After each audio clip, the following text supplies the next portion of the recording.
Hello and welcome to the Front Row Back Row podcast. My name is Dr. Owen Campbell. I'm the owner of Simplify Motion Physical Therapy in Phoenix, Arizona. And with me, as always, is Dr. Brian Wolf. He is the owner of Evolution Physical Therapy for clinics. Did I get that right? Four clinics in Long Island and Connecticut. Five now. Uh, Five now. I don't five know if I now. told you that. Yeah, we just had a new one in Norwalk. So Ah, five. you did tell me, but I didn't know if there was an It's all announcement on the good. cards. That seemed very, very much like that like organic that we just got to announce that we had another one. We added another one. Well, now you screwed it. So, Exactly. uh, Exactly. Exactly. all right. Well, today, the topic actually, one of the things that we got now that we're starting to get a little bit of traction in our school group and talking to other business owners, not just as fellow business owners, but as people that run the kind of mentorship program. I'm getting a few questions now, and I think a few of them have been really good that we should put onto the pod. Mostly because I mean, some of them are pretty good questions with pretty complex answers that you can't just answer in a text message or a Facebook post or anything. So, I think today I want to talk about something a good friend of mine asked, and he was going through. He's starting to run paid ads. He is doing a he's doing a reach out where he's offering like kind of a lower cost thing to get people into his clinic, and then obviously with the hope that that lower cost initial becomes a course of care, right? So that the patient will say, oh man, you seem nice, this place is cool, let's keep going, right? And it's kind of a tale as old as time, the first free visit. I've done it a lot, and I've talked about this a lot in my with my BNI group, all the way down to for charity, things like that. But it's a good tactic of getting someone at least in the door meeting you, and then it's up to you to be a good physical therapist and help them, right? So the biggest question though is we're running these ads, and he's running these ads and he's getting some people kind of clicking and saying I'm interested. But what how do you close when you're not in front of the person, right? So we are physical therapists. We are used to looking at people and saying, your shoulder is bad at reaching overhead. Here, look, try and grab this thing. And then they say, oh, that's obvious evidence that my shoulder isn't doing very well. Now you tell them an exercise, you do something manual therapy, they get better at doing the thing, bam, they want to work with you and get better, right? Well, how do you do that with an advertisement? How do you do that through? I mean, my strategy has kind of been the messaging apps, right? So I thought this would be a great question for you, Brian, because you've kind of built your business based on the social media reach out direct to consumer. I think one time you told me only like 10% or 5% of your business was referrals from physicians through insurance networks. So I think this would be a great conversation for you because you've probably seen the bad old days of Facebook network or marketing all the way up to kind of how automated you can get now. So I put this question to you first and foremost. How do I close on ads? Someone says, oh, I'd like more information. How do I close that person? I think the and we were talking about this a little bit before. The number one thing to do is just like you said, is to get in front of them. Right? Yeah. Just like this. And so when there are lots of apps and things that you can do to get in front of somebody. We are currently on one, right? Where I think depending on the high I heard this story that I thought was really good. Depending on the higher ticket of the offer, the more important it is to get in front of the person. So if Okay. I'm asking somebody for, a couple $100, it might not be a big deal for me to close you over the phone, right? And so I think the way that I look at it is if you think about anything from a perspective of um, anything from a perspective of like I want to have you pay me money for a service. The thing the line that I always come up is we are Marshall, right? Is like you didn't ask your wife to marry you via text or over the phone. Hmm. The more in person that you are, the better it's going to be, and the more because there are three things that you need to close this, right? They need to trust you, they need to trust the product that you're providing, and they need to trust that it's going to work for them, right? Hmm. It's all about trust. So if you're there in person talking to them and just explaining that to them, that's how it's sales. It's sales 101. You want to get in front of that person. That's the key. Okay. So if I have a big ticket thing, which again makes sense. I want to reach 100 I want to reach 1,000 people with my ability to treat the shoulder or the knee or the hip or whatever. Get it. I think what he's doing is a pretty good thing. He actually shared with me that he has a few people booked for this. So I said, you're doing pretty good. But I mean, would this be something where you'd say, okay, this is why PTs have booths at events, right? So that you can see 100 people and they can all talk to you. Um, is that where someone who maybe doesn't have the ability to get to 100 people do that, or is this where the power of like YouTube comes in, where you can have a 5-minute video that says, this is why I think I'm really good at treating the shoulder, this is why I'm a good therapist, and letting people using that long form as a way of getting to know you. So I think that the answer to that is what happens with content and what happens when you are doing certain things like Instagram posts or YouTube videos or stuff like that. I think what you're doing in that scenario is you're creating more authority for what you do in the field, right? Mhm. So realize that if you do that, then that's what's ultimately going to do. I think the thing about the community events is like I heard this from somebody else who actually is in our space here that talked about this. He basically was like, your cardiologist wouldn't go to a community event, right? Just randomly, Yeah. right. So the thing is, we also have to think about those community events. You want to be very pointed by what you do in those scenarios because it does, I think, diminish some of your authority by doing that. I also think that I've just been to enough of these community events that I think what happens is you're branding. That's what people have to Mhm. think about. Like community events are branding. If you can get some leads that you can engage, that's awesome. So I'm not also saying that I haven't got community events where I haven't gotten leads. I think the bigger and piece, there's an old adage, the fortune's in the follow up, right? So if you think about like what do I do now that I have these leads? Like how do I follow up with them? Do I text them? Do I email them? Do I call them? Do I do something via face to face? Yes, all of the above, right? You do all of the above. You want to do all of the above because also the aspect of that person might communicate in a different medium. So say like I have landed people via text to come in, Mhm. but I think what's a really good if you're gonna charge north of on the first uptake over $500, you want to do a face to face thing. Mhm. You're going to have a much higher conversion rate in person and you're going to have a much higher conversion rate like this way, like face to face through Zoom, right? Yeah. So every the less trustworthy the forum, the less likely you are to make a connection with the person, and therefore, like the more likely they are to say no. So there's a great app called Calendly. So Mhm. literally, it's an awesome app that I think anybody can put in there. It's literally just like calendar, but like it's a free app that essentially anybody can sign up for. And what you can do is you can literally send. I can send it to you. How many times have you ever had that app in your own? Right? Somebody Yeah. emails you and says, "Hey, like schedule with me," and you're like, Yeah. "Okay," and then you click on the calendar and then you click the thing. That's what that is. It's that app, and it's free to get started. It's not Yeah. it's not expensive. And so those are really sweet ways to do this for sure. Okay. So for our practitioner, right, our solopreneur, cash based or cash slash Medicare insurance, whatever it is, based practitioner, maybe thinking about a Zoom call might be a good idea, right? Or a Yes, video call that maybe he doesn't have to drive to that person's house and knock on their door, which in today's day and age would be kind of creepy. Um, but he can have that back and forth conversation. I know, as you were talking about this, I've done a few things trying to get my website going and a little bit more optimized for search engines and stuff. And I've in my head, I feel like I've talked to the person in person, but it was a Zoom call to some lady in South Carolina, right? So I think it's interesting the psychology of it. Of you think about the conversation. Is it as good as talking to the person in person? No, but it's pretty close, right?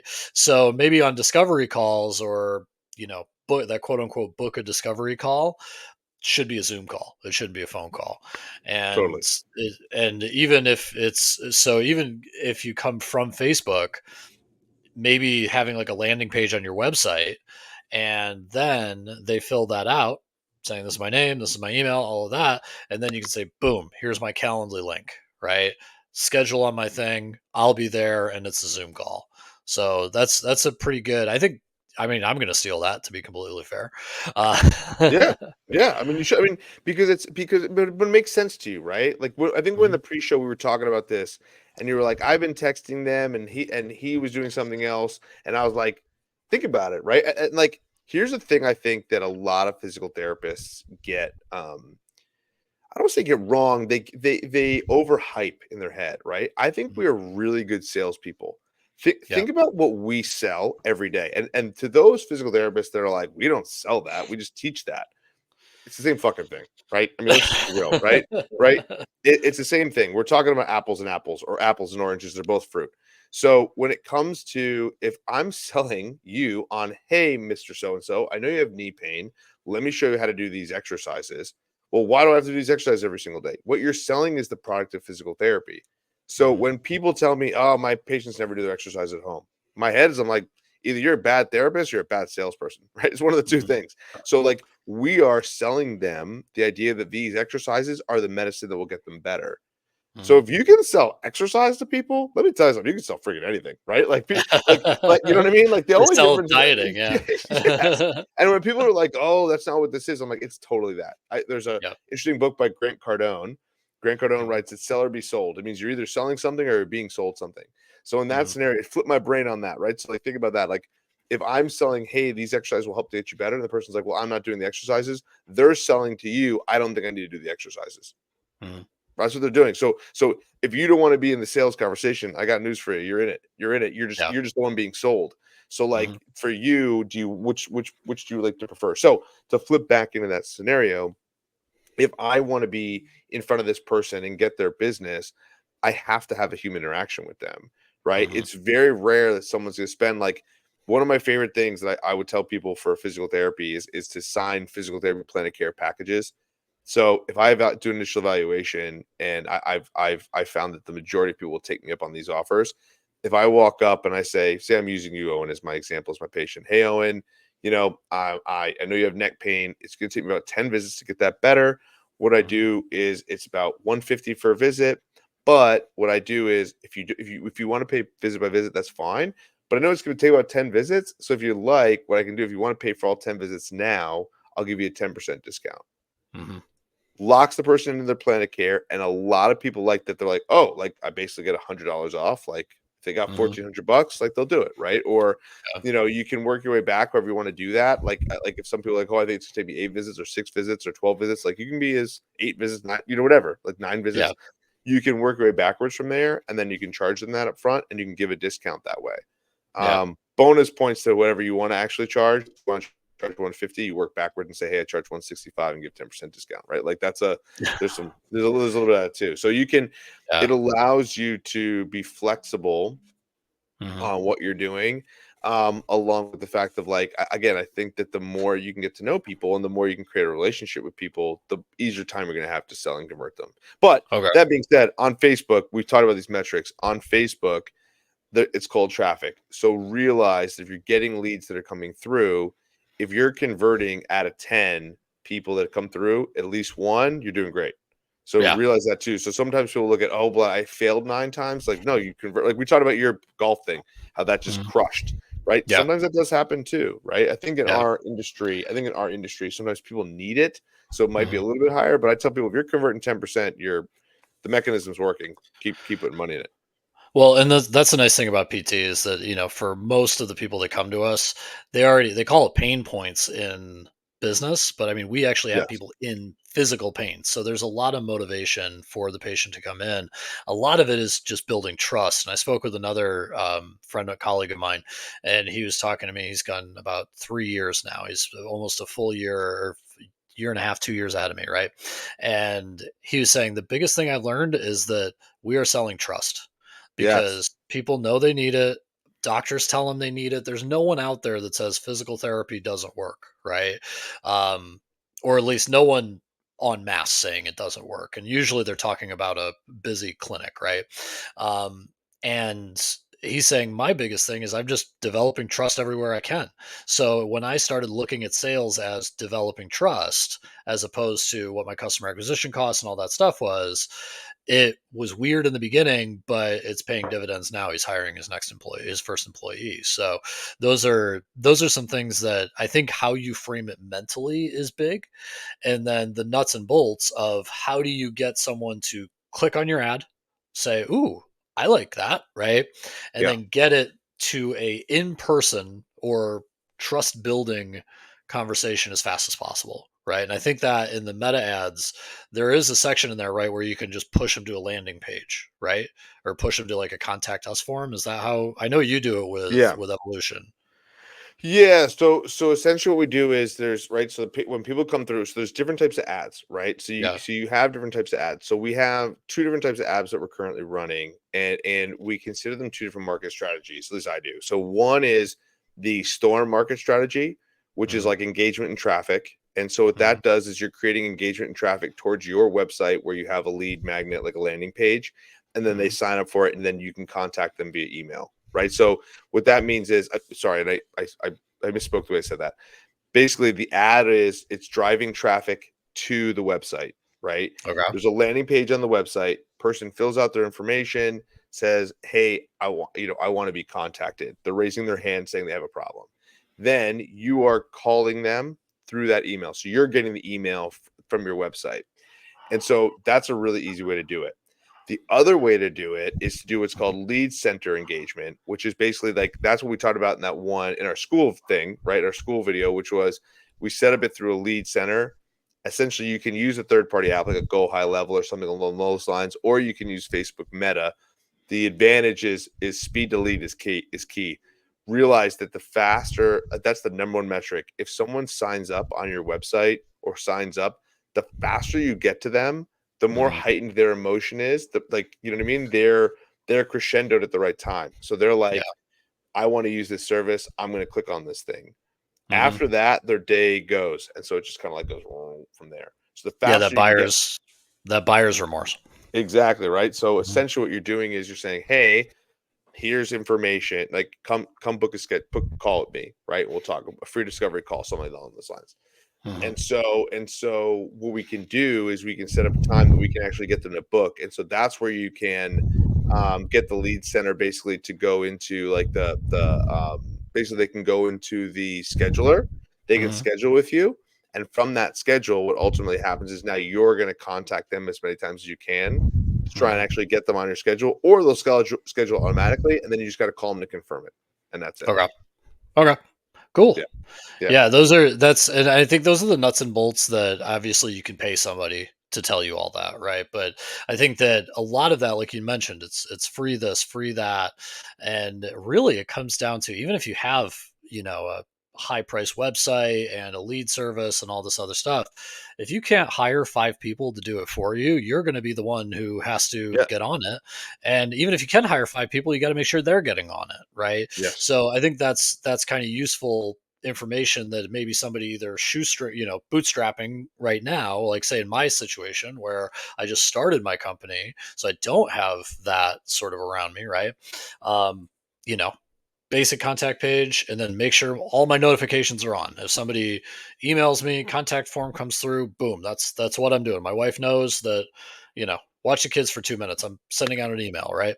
Um, all the way down to what you're doing where you've been able to automate it a little bit more, so that you just pick up the ball after about the first three steps have been done, and then maybe you have 100 cold leads, 50 that are kind of warm, and then you close of that 50. It's your job to close. So I think you can scale this, when you need to, but you can't scale something that isn't working, so you got to start with the basics. yeah. I think a great way to look at this too is think about when you're doing this is from a standpoint of when do you offload some of this stuff too. So if I'm starting off and I'm a solo, so say I'm you, right, solo. Yep. I start with knowing the advertising, right, and how the advertising works.